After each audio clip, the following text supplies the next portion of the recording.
आइए बाइबल मुकद्दस में चलते हैं। Let's go to the Proverbs chapter number 6 verse number 6। Imsal की किताब और उसका छठा बाप और उसकी छठी आयत से मैं पढ़ूंगा। In the New Testament Proverbs chapter number 6 Bible मुकद्दस में मरकूम है। छठी आयत में यूँ लिखा है, ए काहिल चोंटी के पास जा,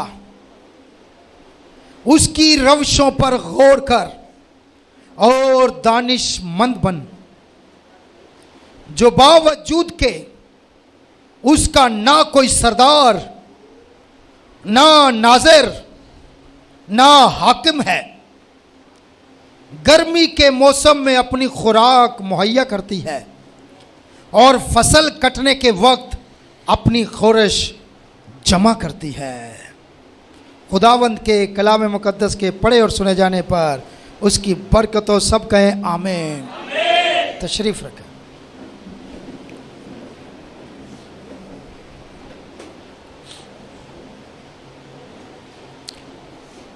क्या आप सब तैयार हैं? खुदावंद का कलाम हमारे कदमों के लिए चिराग और हमारी राह के लिए रोशनी है। और बाइबल मुकद्दस में लिखा हुआ है, जो नूर में चलता है वो ठोकर नहीं खाता। नूर में चलना बहुत ज़रूरी है। अंधेरे में गड़बड़ हो सकती है। अंधेरे में जो चलता है उसे पता नहीं चलता आगे क्या है और वो गिर सकता है, हलाक हो सकता है। इसलिए कलाम मुकद्दस के नूर में चलने की ज़रूरत है। यहाँ पर सुलेमान बादशाह की इमसाल प्रोवर्ब्स बहुत सारी मिसालें, मुहम्मों में, मिसालों में, प्रोवर्ब्स में, पैराबल्स में कलाम समझाने की कोशिश की गई है। और यहां पर एक चींटी को लेकर, जिसको सबसे हम हकीर और छोटा समझते हैं, एक चींटी को लेकर सिखाने की कोशिश की गई है यहां पे। और किसको सिखाया जा रहा है? एक सुस्त आदमी को, एक काहेल आदमी को, एलसी, सुस्त आदमी को। मिसाल किसकी दी जा रही है? एक चींटी की, आंट की। सीखने वाला शख्स किसी चीज से भी सीख सकता है। सारी कायनात बड़ी बड़ी है सीखने के लिए। और नाच सीखने वाला, उसको जितना भी समझाया जाए, जितना भी सिखाया जाए, वो नहीं सीख सकता। लिखा है, काहिल चींटी के पास जा। तो हमें चींटी के पास जाने की जरूरत है। चींटी के पास जाने की जरूरत है। खुदा चींटी के वसीला से भी सिखा सकता है। तो अगर खुदा पुलपट पर एक पास्टर खड़ा करता है तो कितना ज्यादा सिखा सकता है, कितना ज्यादा सिखा सकता है। एक इंसान के वसीला से खुदा कितना ज्यादा सिखा सकता है। चींटी की आवाज़ हम नहीं समझते, चींटी की लैंग्वेज हम नहीं समझते, चींटी की बॉडी लैंग्वेज हम नहीं समझते, चींटी की नफ्सियात को बहुत सारे लोग नहीं समझते, लेकिन इंसान इंसान को समझता है। इंसान इंसान की बोली समझता है, इंसान इंसान की जुबान समझता है। तो एक चींटी से बहुत कुछ सीखा जा सकता है। तो फिर जो खुदा ने आपके उस्ताद मुकर्रर किए हैं, उनसे कितना कुछ सीखा जा सकता है। कहते हैं कभी भी माँ बाप का मुकाबला नहीं करना चाहिए और उस्ताद का मुकाबला नहीं करना चाहिए। इसमें हमेशा मात होती है, शिकस्त होती है। माँ बाप का कभी मुकाबला नहीं करना चाहिए, उस्तादों के सामने कभी खड़ा नहीं होना चाहिए, बल्कि सीखना चाहिए। तो मेरे भाइयों, मेरी बहनों, मेरे अजीजों, यहूदी रबी जो हैं, क्योंकि पुराना ऐदनामा यहूदी हमसे ज़्यादा अच्छा समझते हैं। रबी जो हैं वो हमसे ज़्यादा, उनकी कमेंट्रीज जब हम पढ़ते हैं, तालमुद पढ़ें, मद्रास पढ़ें और मिशना पढ़ें, तो इन किताबों के अंदर सारी तफसीर है पुराने अदनामे की। तो वो बताते हैं कि च्योंटी की ज़िंदगी जो होती है वो तकरीबन 6 महीने की होती है। कितनी? 6 माह, ओनली 6 मंथ। अब ऐसी मखलूक जिसकी लाइफ बड़ी लिमिटेड है, उसके पास भेजा जा रहा है, खुदा का कलाम भेज रहा है एक ऐसे शख्स को जो काहिल है, सुस्त है। यहूदियों के अंदर एक रस्म है, रवायत है, और वो इस बात पर यकीन रखते हैं कि अगर कोई लड़का 25 साल से ऊपर हो जाए और शादी ना करे तो वो काहिल और सुस्त होता है। वो काहिल है, सुस्त है, और दूसरे लफ्जों में उसे कहते हैं नकम्मा है। नकम्मा है। उसे जिम्मेदारी, दूसरे लफ्जों में उसे जिम्मेदारी संभाल लेनी चाहिए। जिम्मेदारी, शादी एक जिम्मेदारी है और मैच्योर लोग इसमें शामिल होते हैं। तो वो ऐसे लोगों को सुस्त और काहिल समझते हैं कि ये अभी तक उस जिम्मेदारी में नहीं गए, रिस्पॉन्सिबिलिटी में नहीं गए। तो वो यहूदी अपनी कमेंट्रीज में, रबीज जो है अपनी कमेंट्री में बताते हैं कि एक नौजवान लड़का या लड़की जो इस उम्र में चले जाते हैं, आपको पता है जो लड़का 20 साल के बाद, 20 साल के बाद अगर कमाना ना शुरू करे, 20 साल की उम्र होती है ना, उसके बाद अगर वो कमाना शुरू ना करे, मेहनत ना करना शुरू करे और माँ बाप पर बर्डन बन के बैठा रहे, तो वो सुस्त लोगों में गिना जाता है, काहिल लोगों में गिना जाता है। वो 20 के बाद जो है उसको जरूर घर से निकलना चाहिए और कामकाज करना चाहिए। और अगर कोई 20 से 30 के दरमियान अपना कारोबार नहीं संभाला, उसने पैसे कमाने शुरू नहीं किए हैं, उसने जिम्मेदारियां संभालनी शुरू नहीं की हैं, तो यकीन जाने वो सारी जिंदगी कभी जिम्मेदारी नहीं संभालेगा। यही 10 साल है, इसमें जिसने नहीं ना अपना स्टेप लिया वो कभी भी नहीं ले सकता है। वो फिर माँ बाप पर बोझ ही बना रहेगा। और अक्सर घरों में देख लें ऐसे ही होता है। अक्सर घरों के अंदर यही प्रॉब्लम है, क्योंकि बच्चे जो हैं वो 20 साल के बाद जिम्मेदारी लेना नहीं चाहते। ये बात साबित करती है कि वो सुस्त हैं, वो काहिल हैं। अरे 18 साल की बेटी हो, 20 साल की बेटी हो, उसको रोटी ना बनानी आती हो, उसको बर्तन धोने ना आते हो, उसको सफाई करनी ना आती हो, उसको घर का काम काज करना ना आता हो, तो वो सुस्त लोगों की लिस्ट में है। फिर भी मां ही कर रही है, तो बेटी तू सुस्त है, तू कोई समझदार, तुझे च्योंटी के पास जाने की जरूरत है। पास्टरों की तो तुझे समझ नहीं लगती, शायद च्योंटी तुझे समझा दे। बेटी हो या बेटा हो, तो याद रखे, जो लोग इस उम्र में बच्चों को कामकाज पर नहीं लगाते या इन पर जिम्मेदारियां नहीं डालते, वो बच्चों को सुस्त बना रहे हैं, वो बच्चों को काहिल बना रहे और बच्चे बन रहे हैं। इनको निकालने की जरूरत होती है इस उम्र में। अगर नहीं ना निकालोगे, नहीं, हमारी सबसे पहली के हम माँ बाप क्या सोचता है, 20 साल का हो गया, इसकी शादी कर दो, शादी कर दो, शादी कर दो। ओए शादी नहीं, ये बर्बादी है।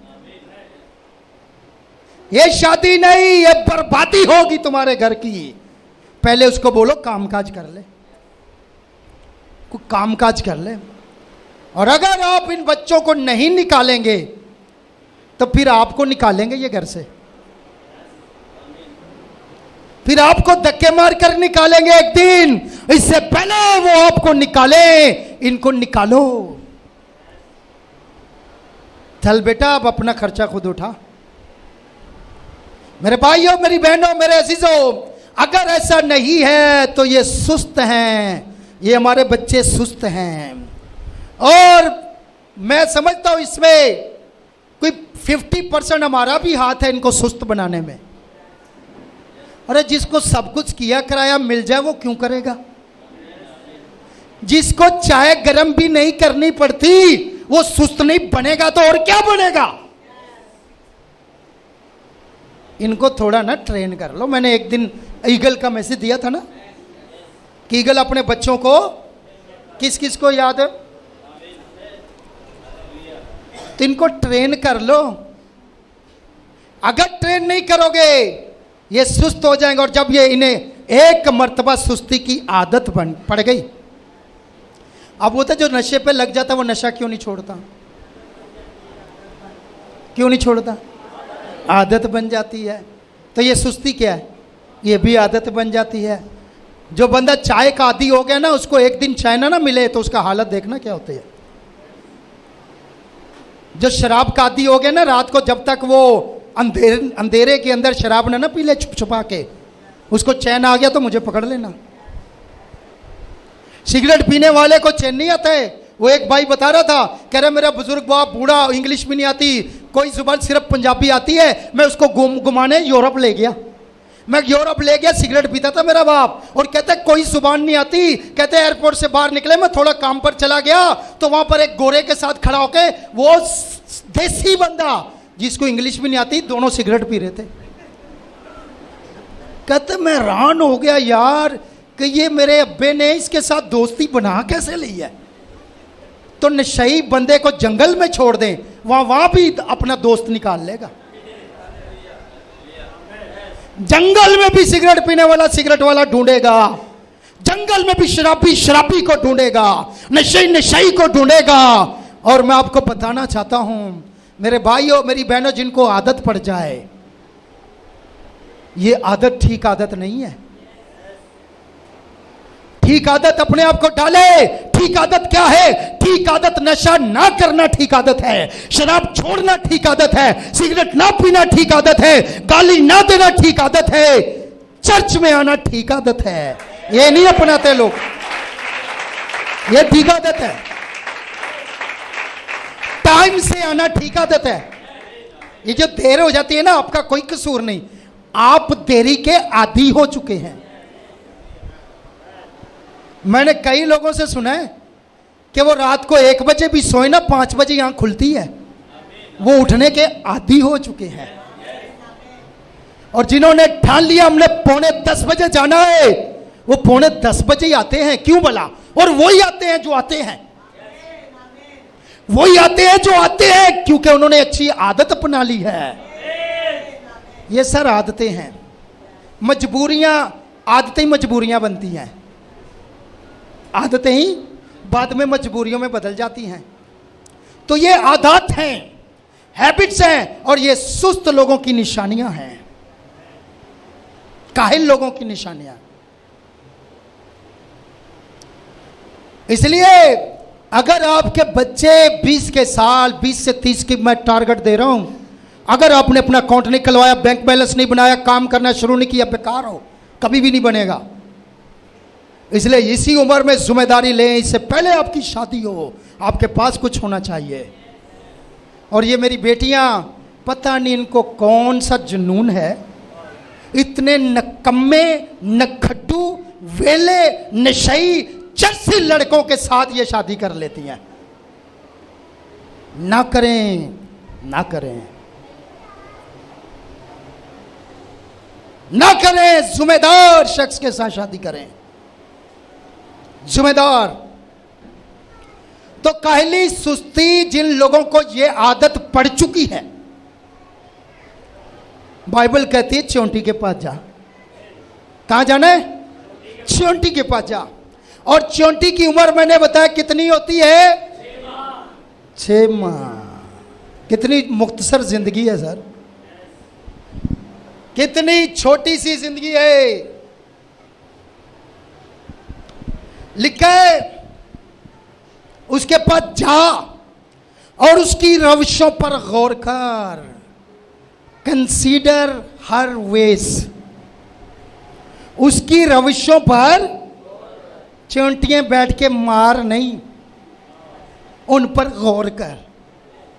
कल परसों रात को मैं बाहर निकला और वहां मैंने देखा कि हमारी ग्रिल के साथ जो है एक हड्डी पड़ी हुई थी और उसके ऊपर बहुत सारी चींटियां थी। और मैंने कहा ये तो अंदर घुस जाएंगी, और मैंने उसको उठाने लगा। मैंने कहा इसको उठा के फेंक तो चींटियां भी चली जाएंगी। फिर मैंने कहा नहीं फेंकना। मैंने कहा इनसे सीखना, इन पर गौर करता हूं मैंने उन पर गौर किया, और जब गौर किया तो वो उसमें से अपनी खुराक जमा कर रही थी। क्या कर रही थी? जब गौर करेंगे ना फिर पता चलेगा। और मैंने देखा जब गौर करेंगे ना आप किसी की जान भी नहीं लेंगे, आप किसी को मारेंगे भी नहीं। तो मैंने देखा बहुत सारी चींटियां, बहुत बड़ा ग्रोह है, झुंड है पूरा। और चींटियां पूरी उस हड्डी को चारों तरफ से चींटियों ने पकड़ा हुआ है।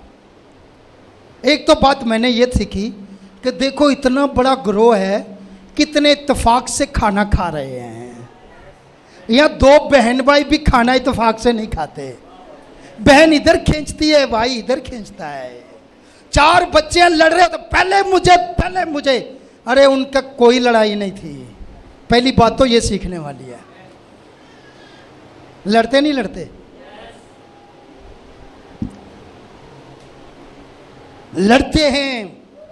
तो मैंने गौर किया, मैंने कहा छोड़ दो, अभी तक वहीं पड़ी हुई है। मैंने उसको दोबारा नहीं देखा। मैंने कहा इसको ठीक खा ले, जब ये खा के पेट भर के चली जाएंगी उसके बाद हड्डी फेंकेंगे। अगर खुदा ने इनकी खुराक का बंदोबस्त किया तो मुझे क्या जरूरत है रोकने की। तो गौर करेंगे तो फिर पता चलेगा, गौर नहीं करेंगे तो फिर पता नहीं चलेगा। एक दिन पहले भी मैंने गौर किया, चींटी जब चलती है तो सीधी कतार में चलती है, एक दूसरे के साथ साथ। और कभी कभी वन वे होते हैं, कभी कभी टू वेज होती हैं। एक तरफ जा रही होती है, एक तरफ आ रही होती हैं। और कभी कभी मैंने देखा इनकी टक्कर भी लग जाती है आपस में। टक्कर लग जाती है, वहां फटा डाल के नहीं बैठ जाती। अरे यहां तो भाई छोटी छोटी बातों पे लड़ाई होती है यार। वो क्या करती है, जैसी टकराती है एक इधर हो जाती है, एक इधर हो जाती है और सीधा निकल जाती है। या जरा सी किसी की बाइक लग जाए वहां लड़ाई शुरू, किसी की गाड़ी लग जाए वहां लड़ाई शुरू, किसी का कंधा लग जाए वहां लड़ाई शुरू, किसी के जरा सा हाथ लग जाए वहां लड़ाई शुरू। अरे छोड़ दे, चोंटी से सीख ले, चोंटी से सीख ले। ये छोटी छोटी बातों पर हमारे घरों में फड्डे पड़े हुए हैं, चोंटी से सीख ले। और चोंटी को कोई माई का लाल रोक नहीं सकता है उसका मकसद हासिल करने के लिए। आप उसके आगे पत्थर रखें, वो पत्थर के ऊपर से चली जाएगी। आप उसके आगे कोई रुकावट रखे, बोतल रख दे, वो बोतल के ऊपर से जब तक आप उसे मारे ना। आप उसके सामने कोई बर्तन रख दे, वो ऊपर से चली जाएगी। आप उसके सामने कोई भी चीज रख दे, वो इधर उधर से कहीं ना कहीं से निकल जाएगी। और अगर आप कामयाब होना चाहते हैं, आपने नियत कर ली है, तो दुनिया की कोई ताकत आपको रोक नहीं सकती है। इरादे तो करो भाई, चोंटी से सीखो, चोंटी से सीखो। हमारी प्रॉब्लम पता है क्या है? पढ़ो बच्चे मेरे, पढ़ जाए। ये 14 पढ़ जाए, 16 क्या कर लेगा? 16 पढ़ के क्या कर लेगा? नहीं तू बेटा तू छोड़, तू बर्तन नहीं दो, तू पढ़। वो बर्तन दो ना तालीम का हिस्सा है। अभी मैं किसी दिन बताऊंगा, आज मेरा टॉपिक नहीं है। तरबियत में और तालीम में क्या फ़र्क होता है? फ़र्क होता है ना?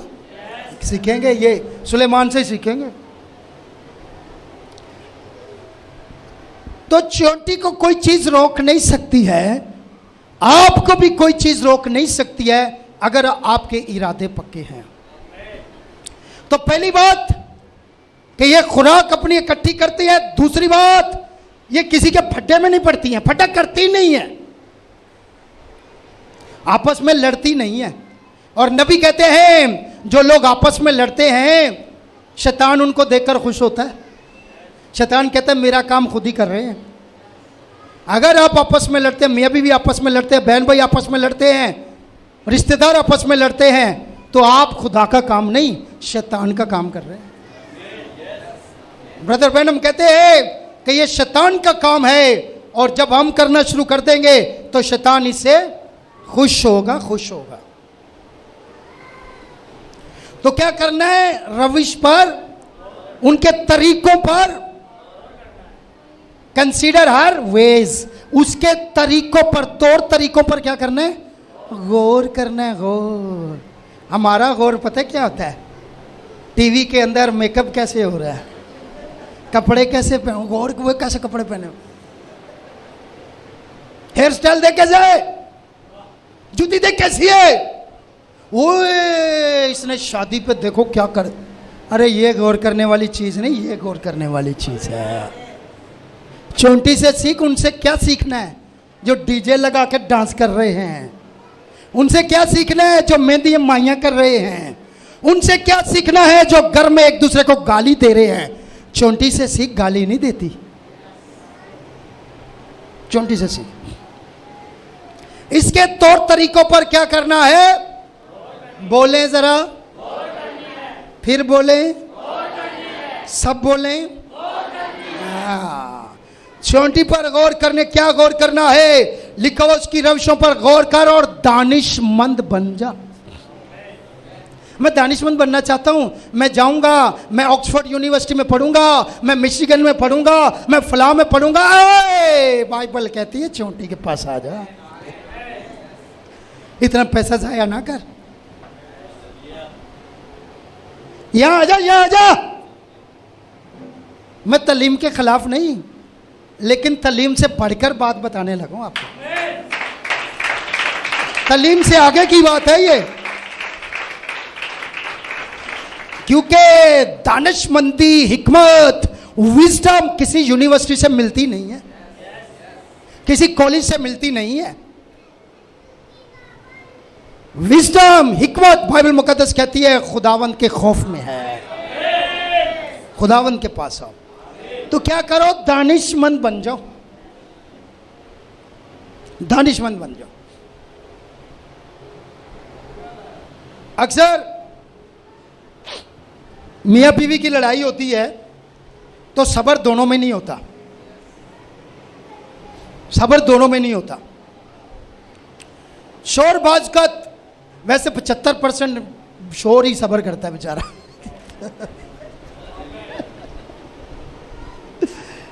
और 25% बहनें भी करती हैं, लेकिन कई बहनें बहुत अच्छी भी हैं, ज़्यादा भी करती हैं, सब तो एक जैसी नहीं होती। लेकिन सब्र करने वाला बड़ा होता है, आपको पता। अक्सर मियाँ बीवी मुकाबला करना शुरू कर देते हैं। जो पी गया, जो सब्र कर गया, बर्दाश्त कर गया, वो दानिशमंद है, वो दानिशमंद। ये साहब लगा ले, जो ज्यादा शोर डाले ना वो दानिशमंद नहीं है। जो सब्र कर जाए, जो पी जाए ना, वही दानिशमंद है। वो एक मर्तबा, मुझे याद नहीं है रस्तु था या सुकरात था, तो उसके पास एक बंदा है बड़े गुस्से में, आकर उसको गालियां दे रहा है, धड़ाधड़ गालियां दे रहा है, बुरा कर रहा है। वो चुप करके बैठा हुआ है, कोई जवाब नहीं दिया। उसका शागिर्द, बाद में जब वो शख्स चला गया, उसका शागिर्द कहता है उस्ताद इतनी बेइज्जती की आपकी, आपने जवाब नहीं दिया उसको, कुछ भी नहीं कहा उसको, आप इतना बर्दाश्त कर गए। सब्र। अरस्तु उसको ले गया, दोनों में से एक था, मुझे नाम याद, वो ले गया। जाकर उसने गंदे पेटी जो होती है ना, पेटी या मटका लगाते हैं, मटका पुराने जमाने में, उसमें गंदे कपड़े थे। कौन से कपड़े? कौन से थे? गंदे कपड़े थे। गंदे कपड़े सारे निकाले तो बदबू आनी शुरू हो गई। उसने कहा उस्ताद जी नहीं निकालो, नहीं निकालो। उसने कहा निकालो, सब निकाल दिए। और अपने शागिर्द को कहता ये गंदे कपड़े, बदबूदार कपड़े, ये मैले कुचेले कपड़े, ये पहन ले। क्या कर ले? उसके शागिर्द ने कहा उस्ताद ये कौन पहनेगा? क्या कहा? ये कौन पहनेगा? तो उसने कहा अगर तू ये गंदे मैले कुछ चले कपड़े, बदबूदार कपड़े पहनना पसंद नहीं करता, उसकी बदबूदार गंदी गालियां मैं कैसे पहन लूं, मैं उनका कैसे जवाब दे दूं? यह है दानिशमंद लोगों की निशानी। अरे तूने मुझे गाली दी, मैं तुझे 10 गाली, और तू बेवकूफ है, बेवकूफ है। तू गंदे कपड़े पहन रहे, बदबूदार पहन रहे, कभी शोर गाली भी दे दे, गाली के बदले बाइबल कहती है गाली ना दो। अगर आपने उसकी गाली का जवाब दे दिया तो आपने उसकी बात को कबूल कर लिया, आपने उसकी बात को कबूल कर लिया है। इसलिए मेरे भाइयों मेरी बहनों, दानिशमंद लोगों की निशानी है कि वो गलत चीज को एक्सेप्ट नहीं करते, कबूल नहीं करते, वो अपना रास्ता लेते हैं। इसलिए याद रखें, वो एक शख्स था, उसके पास वो मंग था, दुआ कर रहा था, इबादत कर रहा था, तो एक बहुत बड़ा वजीर आ गया उसके पास, और वजीर आकर कहता है, आ गया जब ऐसी इबादत चल रही थी तो वो साधु साहब अपनी दुआ में लगे हुए थे, दुआ कर रहे। वजीर ने कहा अरे मेरा प्रोटोकॉल, साधु ना मुझे वेलकम किया, ना मुझे प्रोटोकॉल दिया, ना मुझे कहा सर आइए आइए हमारे इधर चपड़ा, हमारे इधर एक बदमाश भी आ जाए ना, उसको भी आ जाए सर, ऊपर है ऊपर। बहुत रिस्पेक्ट देते हैं उसको, देते नहीं देते? वजीर आ जाए, कोई भी आ जाए, कितनी रिस्पेक्ट देते हैं। साधु अपनी बंदगी में लगा हुआ है। उसने कहा जब थोड़ी देर गुजरी वो पीछे खड़ा रहा, उसका सारा प्रोटोकॉल पीछे खड़ा रहा। उसके बाद साधु ने आंखें खोली और वो वजीर ने उसको बुरा भला कहना शुरू कर दिया। बातें बड़ी खास हैं, अगर समझ में आ गई तो, ना आई तो आपकी अपनी मर्जी।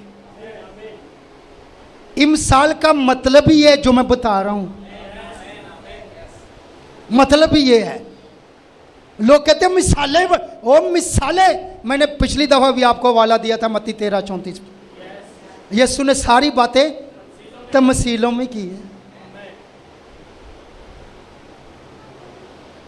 बोलता गया अरे तुम कैसे साधु हो, तुम 2 नंबर साधु हो, तुम ठीक साधु नहीं हो, तुम अच्छे लोग नहीं हो, तुम बुरे लोग हो, तुम ठीक नहीं हो, तुमने ऐसे ये रयाकारी की, लोगों को बेवकूफ बनाया। साधु चुप करके सुनता रहा, सुनता रहा। फिर एंड में उसने बोला मैं तुझे उठवा दूंगा, तुझे बंद करा दूंगा, ये कर दूंगा, वो कर दूंगा। वो सुनता रहा। दानिशमंद बन जाओ।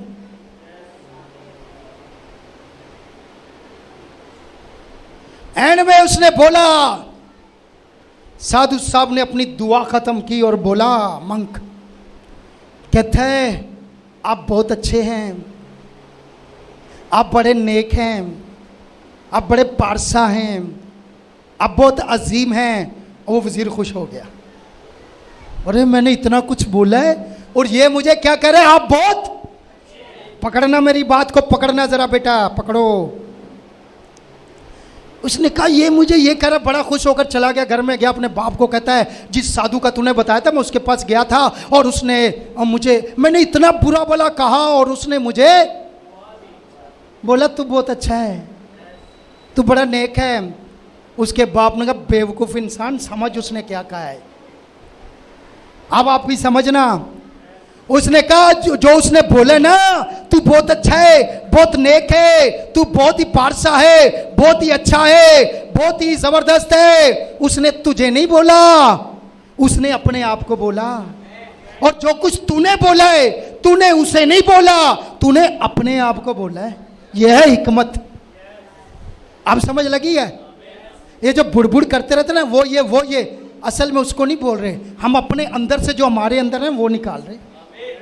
हम ये होते हैं, और जो अच्छा बोलते हैं ना वो भी हम होते हैं। जो कुछ इंसान के अंदर होता है, यीशु मसीह ने कहा वही कुछ। तो हिकमत वाले दानिशमंद लोग जो हैं वो बड़ा सोच समझ के जवाब देते हैं। यहां जरा सी लड़ाई हुई, बीवी एकदम सीधा छक्का लगाती है, मैंने नहीं रहना, मुझे तलाक दो। ओए कई स्टेशन है रास्ते में, कहीं तो रुक जा। तू सीधे ही आखिरी स्टेशन पे चली गई। कराची से लाहौर जाए बड़े स्टेशन आते हैं, रुक जा कहीं, रुक जा। समझ लग गई है? ये अहमक जाहिल, बोल रहा हूं खुलेआम, किसी को लड़ना होगा मेरे साथ लड़ लेना। ये जाहिल औरतों की निशानी है।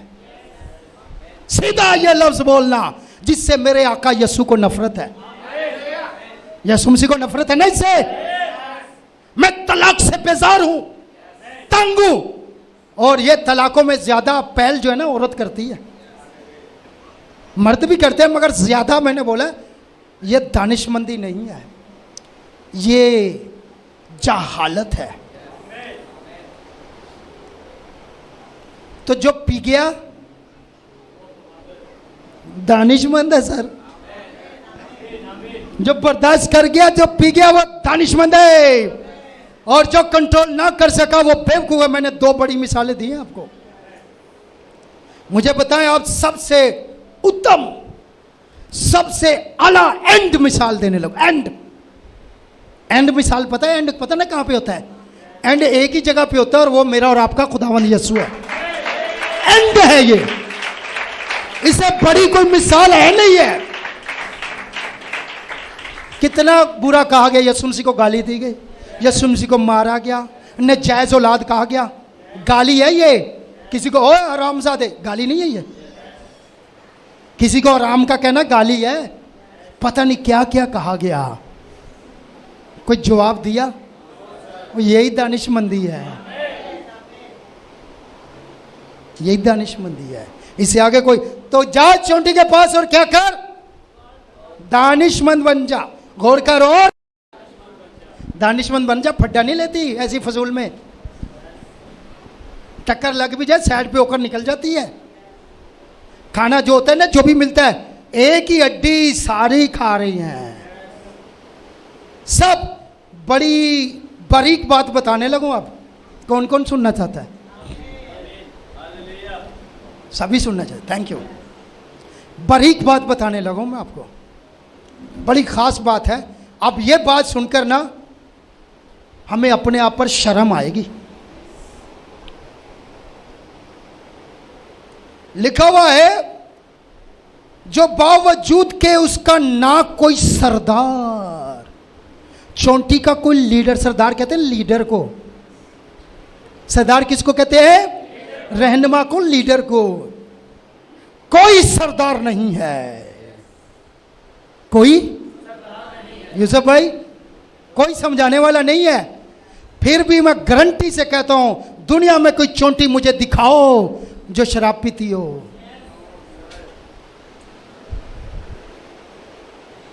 दिखाओ मुझे, चैलेंज है मेरा। अरे बगैर सरदार के इतनी समझदार है। अरे मैं तो यहां खप गया हूं बता बता के, छोड़ दो छोड़ दो छोड़ दो। इसलिए मैंने कहा बारीक बात है, इस पर गौर करना। अब समझ लग रही है? कभी देखा आपने? नहीं देखा।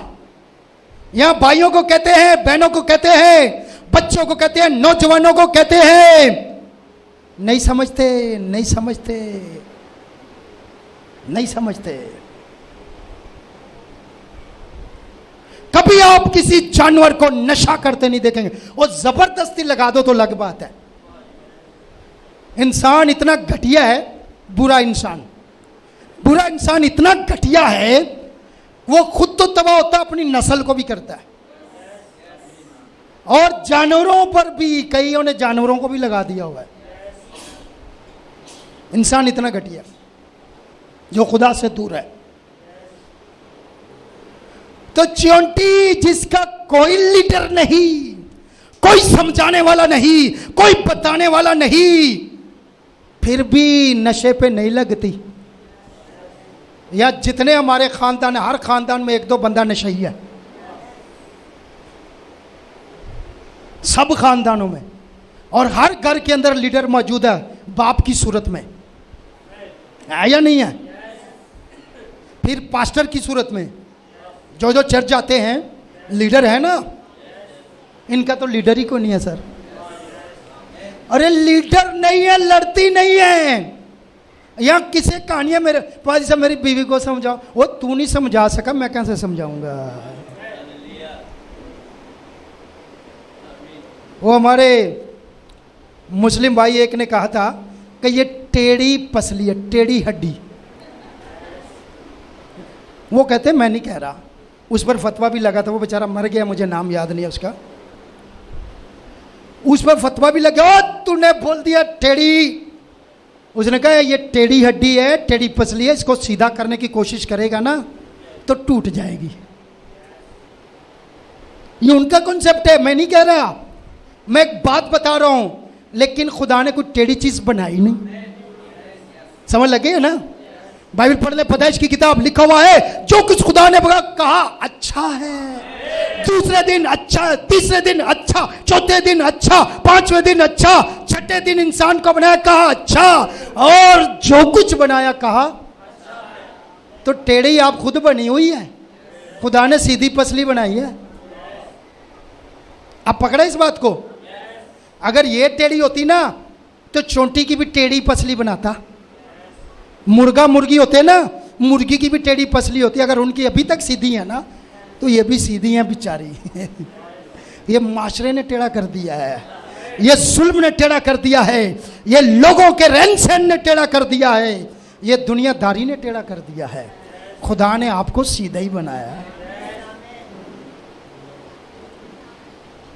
तो उनका कोई सरदार, अरे आपको तो हर, मुझे बताओ चोंटियाँ हर इतवार चर्च आती हैं? नहीं ना आती। उनको कुछ समझाने वाला है, कोई कलाम सिखाने वाला है, कोई टीचिंग देने वाला है? क्या चोंटी अपने छोटा बच्चा जब उसका पैदा होता है उसको 15-20 किलो की किताबें पीछे डाल के स्कूल किसी भेजती है? नहीं भेजती, फिर भी समझदार है। ये है उसके साथ राबता है।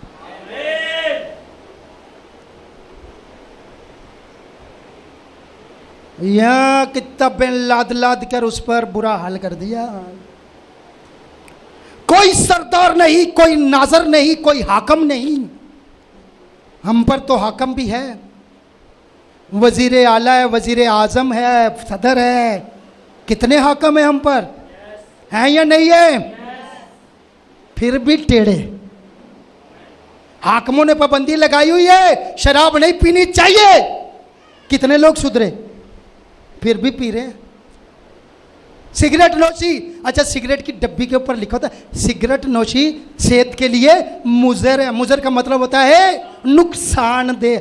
ओए पागल के बच्चे, फिर क्यों खरीदता है? वो जाहिल है तू। चोंटी के पास आ। जब लिखा है ना, मुझे बताओ, जब आप सेब लेकर आते हो घर में, छुपा छुपा के लाते हो? खुलेआम, खुलेआम। जब मैंगो लेकर आते हो खुलेआम, लाते नहीं लाते?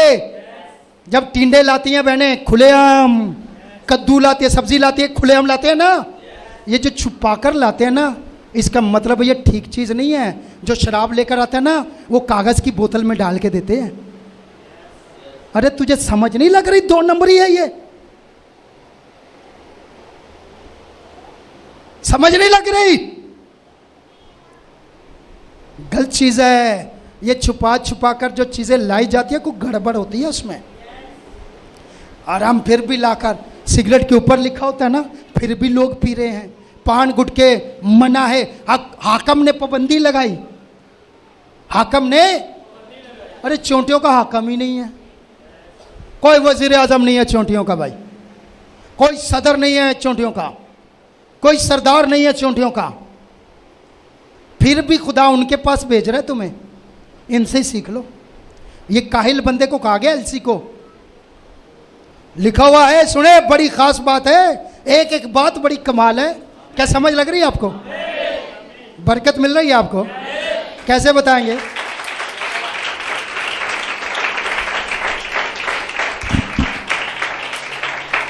चले थोड़ा आगे चलते हैं।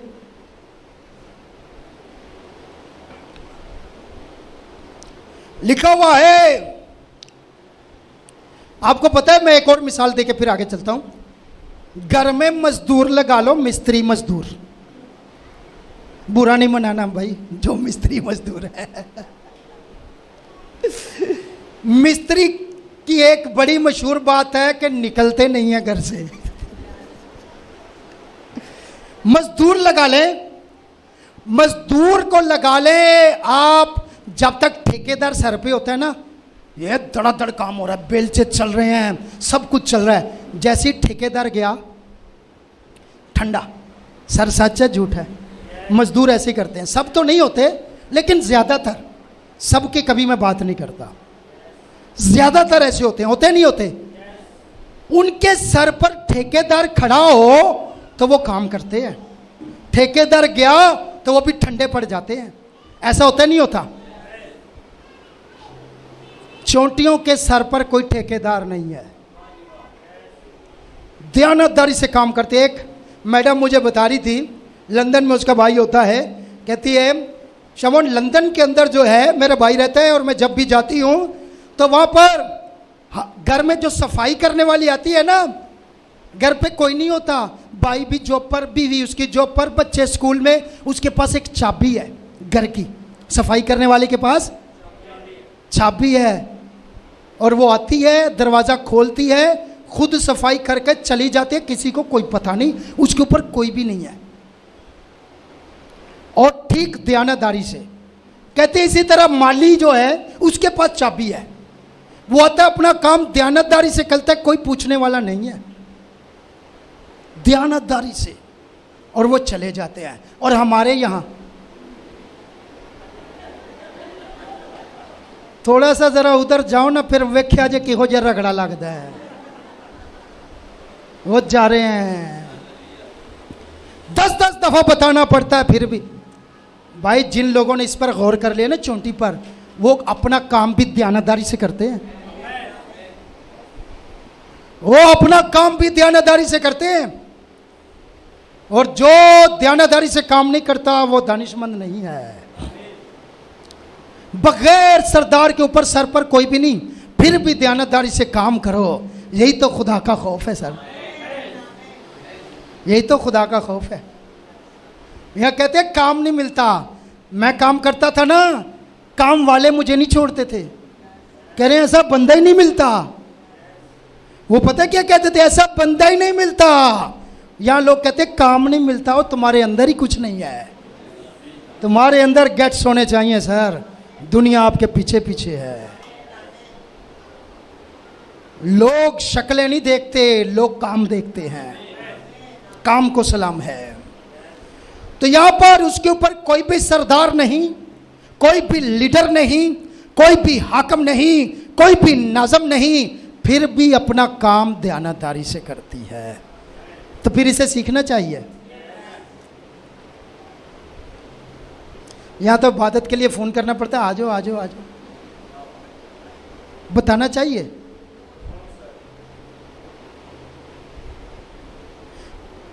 आगे लिखा हुआ है, इसको मैं क्लोज करूंगा अभी, गर्मी के मौसम में। कौन सा मौसम है ये? कौन सा मौसम है?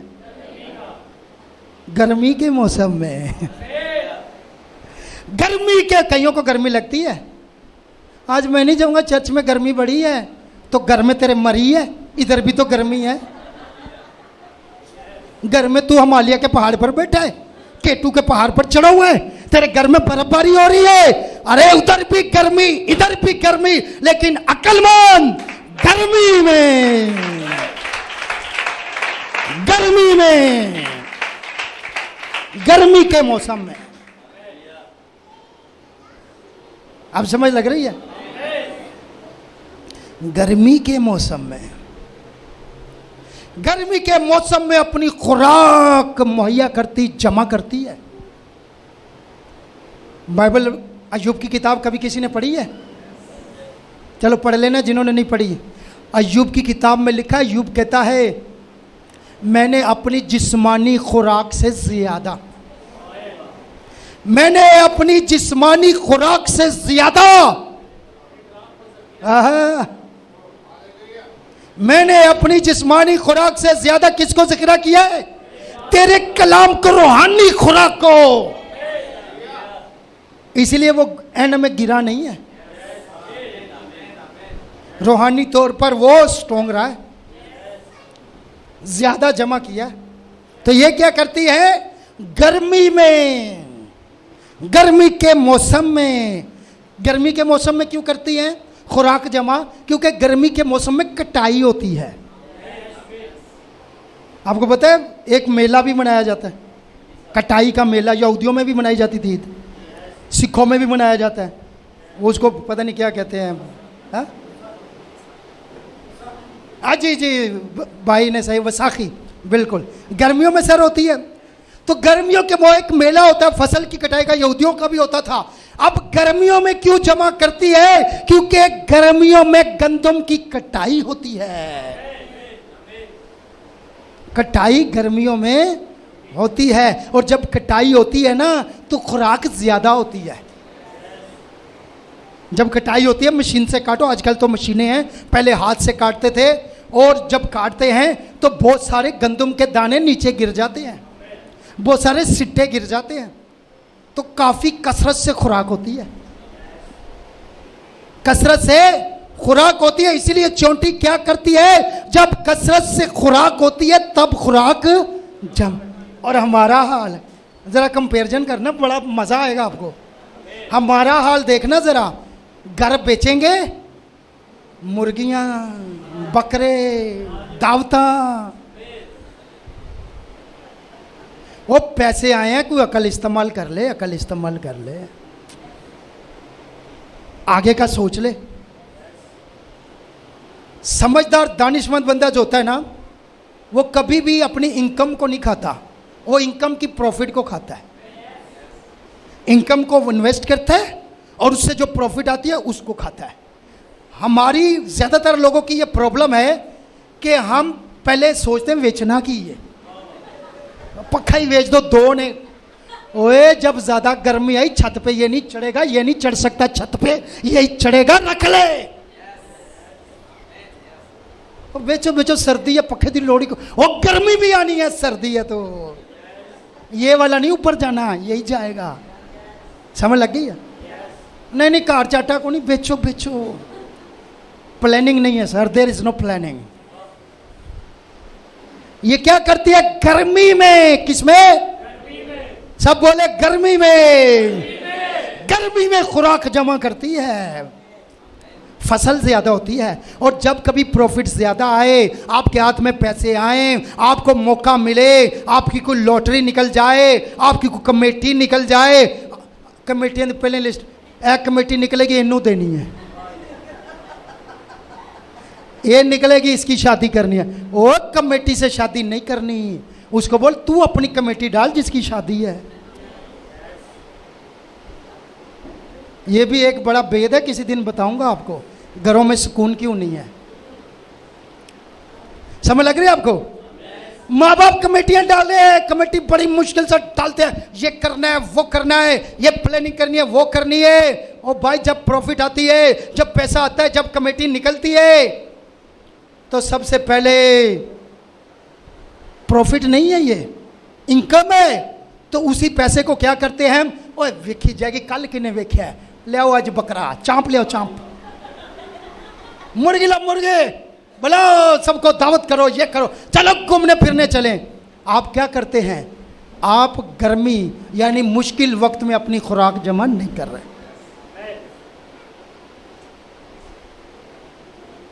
मैंने अपनी बेटी को ना गल्ला लेकर दिया, गल्ला, गल्ले का पता ना, मिट्टी का गल्ला जो होता है, चावे बेचन वाले को होंदा वे।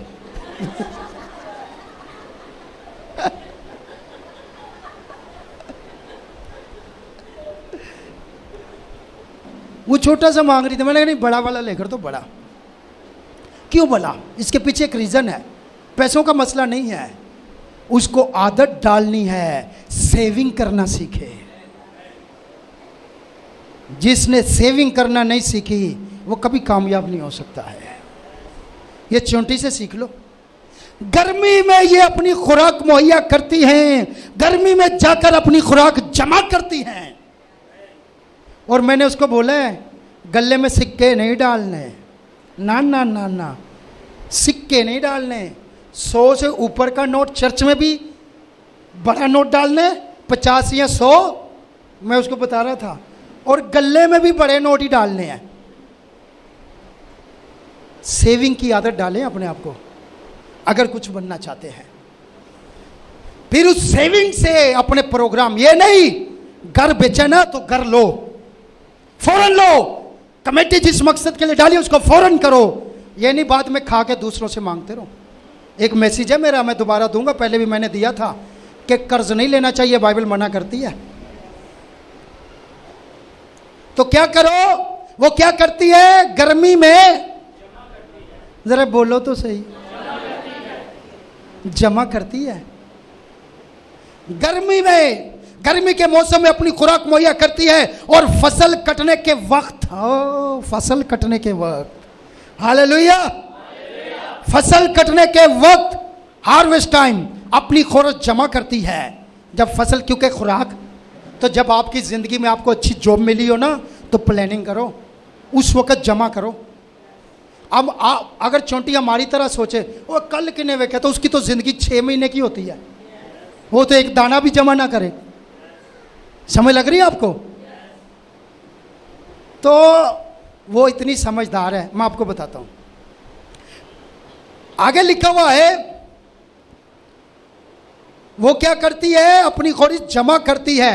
अब वो सोचे कि 6 महीने गर्मी के होते हैं और उसके बाद सर्दी आती है, तो गर्मी में वो खुराक जमा करती है। और रब्बी जो यहूदी इस पर कमेंट्री करते हैं, वो पता क्या कहते हैं, वो कहते हैं वो पता कितनी खुराक जमा करती है, 6 महीने आगे की, 6 महीने आगे की। तो जिंदगी कितनी है उसकी, तो वो साल की खुराक जमा करती है। तो उसको किसी पागल कुत्ते ने तो नहीं काटा, वो बिलीव करती है हो सकता है खुदा हमारी जिंदगी बढ़ा भी दे। ये तो खुदा के हाथ में ना, हो सकता है खुदा हमें 1 साल जिंदा रखे, इसलिए हमें 6 महीने का टाइम मिला है, हम 1 साल की खुराक जमा करेंगे। और अगर 1 साल की जमा करते हैं, 6 महीने हम खाएंगे और हमारे बाद आने वाले 6 महीने खाएंगे। और हम क्या करते हैं, आज खत्म, शादी पर कर्जे लेकर। मैं कहता हूं मुझे बताएं, बगैर कर्जों के शादी नहीं हो सकती? सर करने वाला होना चाहिए, हो सकती है।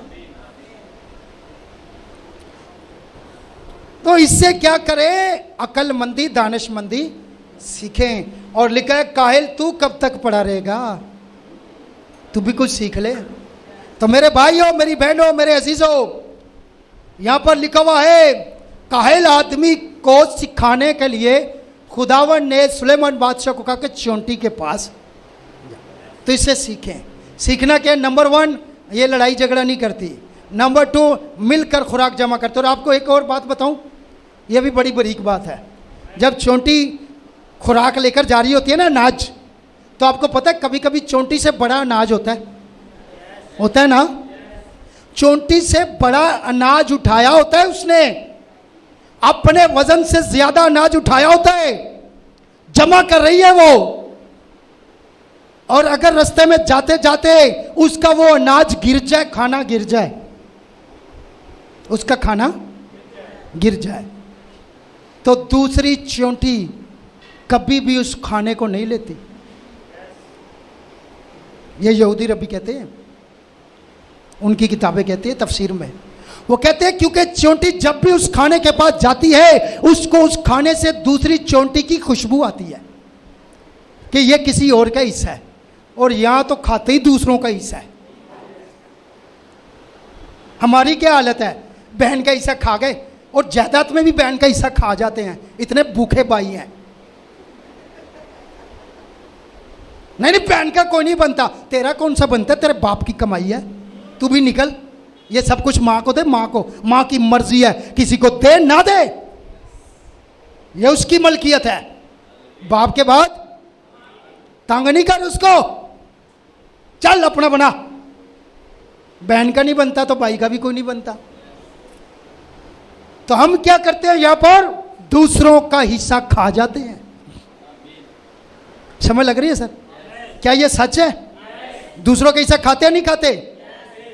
दूसरों की रोटी पड़ी हुई खाते, दूसरा भूखा हमें क्या, दूसरा हमें क्या। वो शादियों पे जाके सैलड ही खत्म हो जाता है, वो को 2-4 दाने रहने दो तुझे यहां ले।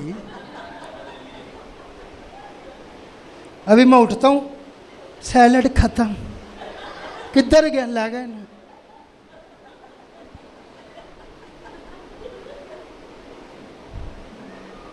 ख्याल नहीं करते हम। चियोंटी से सीख वो ख्याल करती है, वो कहती है ये किसी और का हिस्सा, मैं क्यों खाऊं, ये जिसका है वो ही खाएगी। और जब एक से नहीं उठाया जाता, दूसरी मदद करने आती है, खाने नहीं आती। यहां छीनने आते हैं सारे। वो इसके ऊपर पैसे आ गए, लुटो लुटो लुटो लुटो लुटो, पकड़ो, घेरो इसको, पार्टी आई है, घेरो किसी तरीके से। वो गरीब बेचारा घर बेच के घेर के इसको खा पी जाते हैं। चियोंटी ऐसा नहीं करती है, वो मदद करती है, चलो इसको भी उठाएं। बहुत सारी कम्युनिटीज़ हैं, अब मैं किसी का नाम नहीं लेना चाहता, आपको पता है, वो एक दूसरे की मदद करती हैं। हमारी प्रॉब्लम क्या है, हम एक दूसरे के टांगे खींचते हैं, दूसरों का भी खा जाते हैं। और दूसरों का क्यों ना खाएं, ये महान लोग हैं, ये बड़े दलेर लोग हैं, इनके अंदर डर खौफ ही नहीं है। ये वो लोग हैं जो खुदा का हिस्सा खा जाते हैं, दूसरों का कहाँ से छोड़ेंगे। समझ लगी है? तुमने, बल्कि पूरी कौम ने मुझे ठगा है। किस बात में ठगा है तुझे खुदावंद? इबादत तो पूरी करते हैं, गर्मी में सर्दी में, लाइट गई भी हो तो करते हैं, पाकिशा भी लेते हैं, सब कुछ करते हो। तुमने मुझे ठगा है। दया की और हदी, ये दोनों चीजें हैं। ये तो वो महान लोग हैं, कहना तो नहीं चाहिए, तंजिया कह रहा हूं। वो महान लोग हैं जो खुदा का खा जाते हैं। चियोंटी किसी का हिस्सा नहीं खाते, हमें किसी का हिस्सा नहीं खाना है। मुझे याद है जब मैं हॉस्टल में था, पढ़ता था, तो वहां पर हमें 1 रोटी सुबह मिलती थी। कितनी? 1 पराठा, 1 कप चाय, 1 पराठा। सालन वालन तो ना ना ना ना ना। बचपन से पराठे के ऊपर नमक डाल के हमने खाया, मैंने खाया। नमक डालते हैं ना, उसके ऊपर नमक डालना, फिर उसको रोल बनाना, चाय का कप। और जब स्टील के कप में चाय गरम गरम मिलती थी, स्टील के कप होते थे, क्योंकि हम बच्चे होते थे तो वो कहते थे कांच के ये तोड़ देंगे, तो स्टील के कप देते थे। तो वो गरम गरम, उसके ऊपर थोड़ा सा नमक डालना, नमक डालने के बाद वो पराठा, बस ये था सिस्टम, एक ही मिलता था। तो मैं अक्सर क्या करता था कि मैं अपना पराठा रख देता था। तो मैं, अगर किसी को भूख ज़्यादा लगी होती थी तो मैं कहता था मेरा भी खा ले। और कई मरतबा मैं कहता नहीं था, मैं थोड़ा तैयारी होने में देर लग जाती थी, तैयार होता था क्लास के लिए, तो मैं आता था, पराठा ही मेरा कोई दूसरा खा जाता था, कोई और खा गया। चियोंटी ऐसा नहीं करती, चियोंटी ऐसा नहीं करती, दूसरे का ख्याल करती है। उसको पता चल जाता है कि ये किसी मेरे दोस्त ने, बहन ने, भाई ने, बच्चे ने, बुजुर्ग की खुराक है, ये वो लेके जा रहा था। और जैसे उस खुराक को वो टच करती है ना आंट, उसको खुशबू आ जाती है, वहीं छोड़ देती है। मदद करने के लिए सारी इकट्ठी हो जाती हैं, छीनने के लिए नहीं, कभी नहीं छीनेंगी मदद। अरे इतनी छोटी सी मखलूक को भी खुदा खिला रहा है तो हमें नहीं खिलाएगा? इसे सीखें सर, और दानिशमंद बन जाएं अपने घरों के अंदर, अपने कारोबार के अंदर, अपनी फैमिली के अंदर, अपने चर्च के अंदर। किसी का हिस्सा मत खाएं। खुदावंद खुदा आपको बरकत देगा और ब्लेस करेगा। अगर वो चोंटियों का ख्याल करता है, मुझे बताएं, चोंटियों को खुराक देता है, बाकी कीड़ों मकोड़ों को खुराक देता है, सारी मखलूकात को खुराक देता है, तो फिर हमें नहीं देगा क्या? हमें सिर्फ हिकमत और दनाई की ज़रूरत है। तो क्या लिखा हुआ है? कायल किसके पास जा और उसकी रविशों पर और दानिशमंद। कोई सरदार नहीं, कोई नाज़म नहीं, कोई पास्टर नहीं, कोई एल्डर नहीं, कोई डीकन नहीं, कोई मुबश्शिर नहीं, कोई नहीं। फिर भी सीधा चलती हैं। क्या सब कहेंगे आमीन? क्या सब कहेंगे हालेलुया? खुदावंद यीशु के लिए जोरदार तालियां बजाएं। Thank you, God bless you. आइए अपने सरों को झुकाते अपनी आंखों को बंद करते हैं।